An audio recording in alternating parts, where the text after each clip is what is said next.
Oh, I used to work in the cannery. Oh, okay. So let's talk about that a little bit. When I started working in the canneries, and I started working when I was only, I think I was only about 14. See, what did I do when I worked in the cannery? I filleted. I think you filleted fish. Yeah, I filleted fish. That was all I did at Paradise. Or? Yeah. Or That was flat fish. That was during my high school days. Yeah, it was mostly bottom fish. Bottom fish, all flat fish. Yeah. When I went to work for Bumblebee, we worked 10 hours a day for 6 days a week. And it was real difficult work, but I did a little bit of the easier work when I was only about 14. I did mostly the folding of the cartons and shooting the cans down the chute. That was in about 1936, I guess it was, somewhere around there. Yeah, we shoot empty cans from the loft. You know, you take so many cans, you shoot it down the chute, you know. I had to stay in the various the bunkhouses. They had 2 bunkhouses.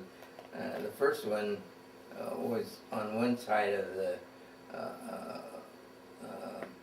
river and inlet in the river, and the other one, number 1, was on the same road that they used to go to the cannery.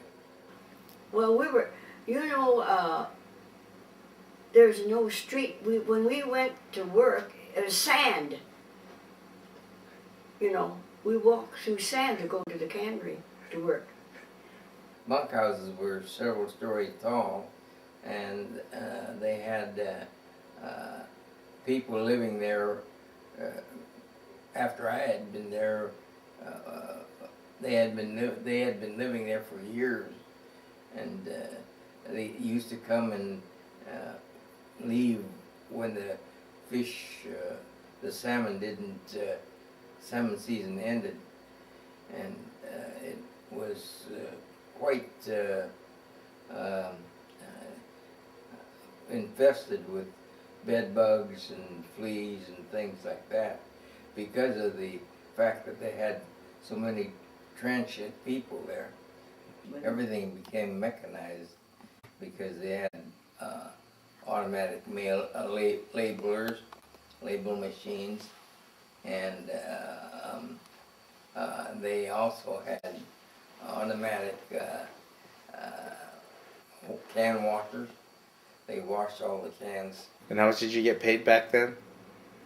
Oh, you know how much we made one summer? We made $133 all summer. We weren't supposed to say any more than my brother John that works sliming fish, wet and stuff. We made more than they did. The whole summer we made $133, I remember. We took a bus up to Portland and bought 3-piece wool suit and long coat, you know. We bought shoes, and we spent all that money, $133.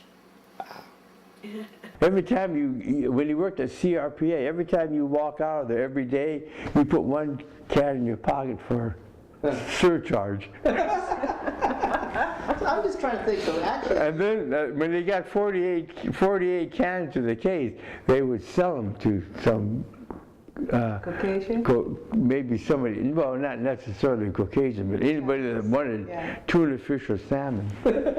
That kind of supplemented their income, their working income. The new cannery, which handled tuna, and that whole section was built for tuna. On the After the war eastern, started? yeah, on the eastern side of the cannery. Well, I can remember before I graduated from high school, they had such a big run that they delayed school so the kids could work at the cannery to harvest that run.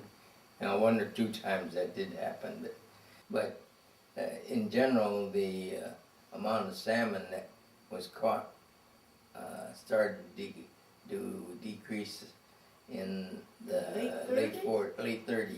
Yeah. My gosh, that's sure sad how it's practically disappeared. It No. has. There's no salmon canneries left at all. Well, there hasn't been since 1980. Yeah. 80, 90, 30 years it's been gone. Yeah.